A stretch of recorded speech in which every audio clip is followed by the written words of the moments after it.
Jurassic World takes producer Steven Spielberg's dinosaur universe and introduces it to a new generation. And like its dinosaurs, this movie is supercharged with hidden details, secrets, and Easter eggs. Let's go! When reviving a franchise, one important ingredient is fan service, reminding old viewers and introducing new ones to what made the series so great in the first place. Jurassic World does a ton of that. In fact, at one point, brothers Zach and Gray, played by Nick Robinson and Ty Simpkins, find themselves in the actual abandoned visitor center from the original park. Take a look as they use part of the famous falling banner when dinosaurs ruled the earth, along with a dinosaur bone for a torch.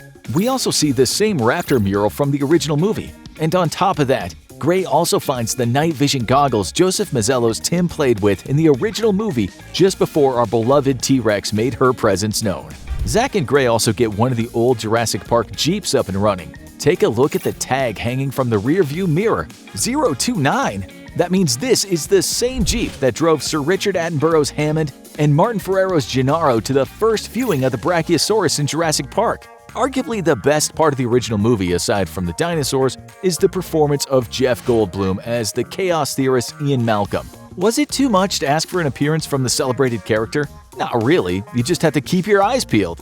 Look super closely at Zara's book on the tram just behind Zach. Zara is played by Katie McGrath, and on the back cover of her book, you can see the author's picture. There he is! This Easter egg is a fake book created just for the movie. The book Malcolm wrote is called God Creates Dinosaurs, another reference to the original movie when he uttered that line in a humorous exchange with Ellie, played by Laura Dern.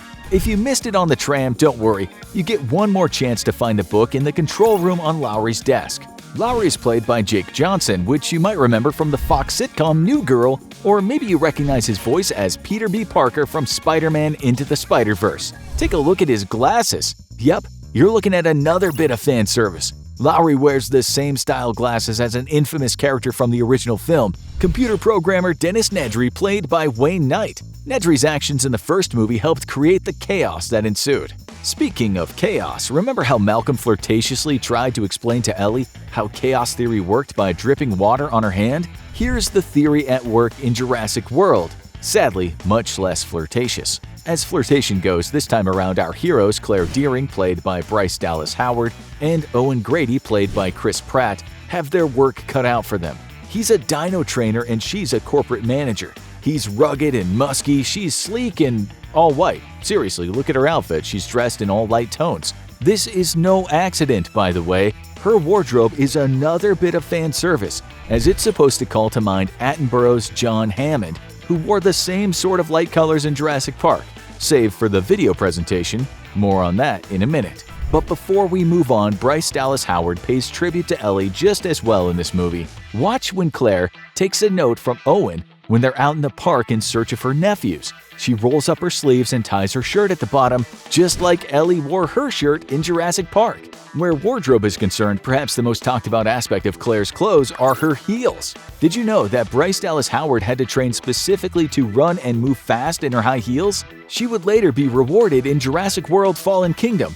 Director Colin Trevorrow shared the good news with the actress that she would not be wearing high heels in the sequel by texting her the simple message #NoHeels2018.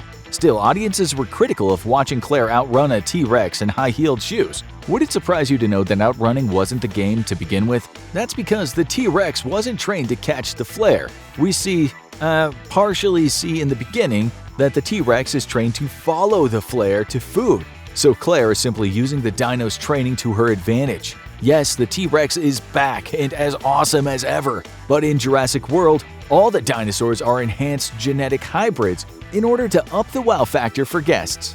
Enter Indominus Rex. Vicious. Yet, is it just me or does Indominus Rex kinda look like Rudy from Ice Age 3?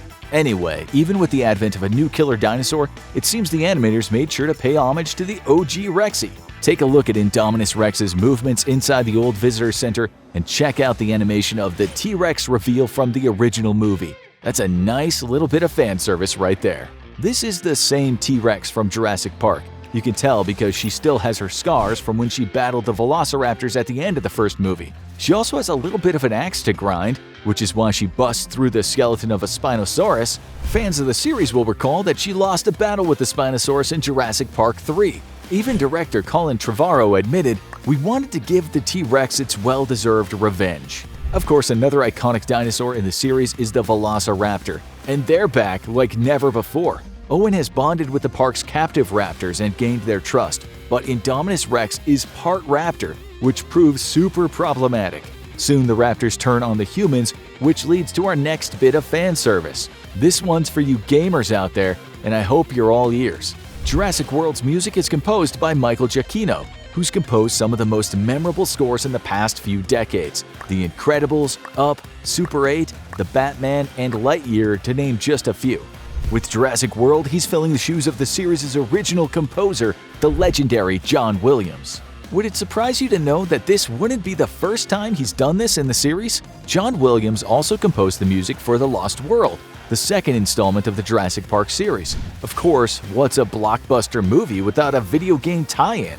The Lost World video game was released on the original Sony PlayStation, and the soundtrack to the game was composed by, you guessed it, Michael Giacchino.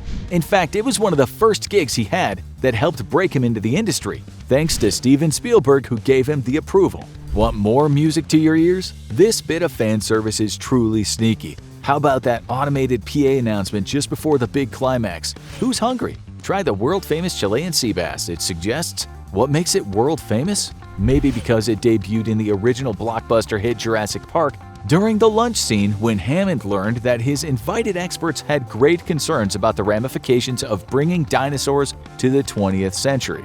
Also, take a look at the slides projected during the scene. Jurassic Tennis, anyone? It seems that also survived the original park, thanks to this little callback when Gray, Zach, and Zara get off the tram.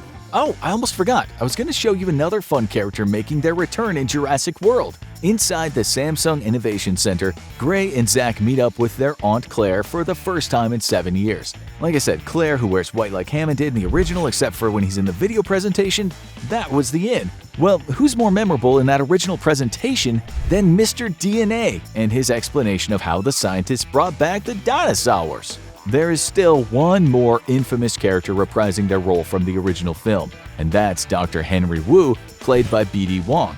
Wu seems to be growing more and more, shall we say, morally flexible in his scientific work.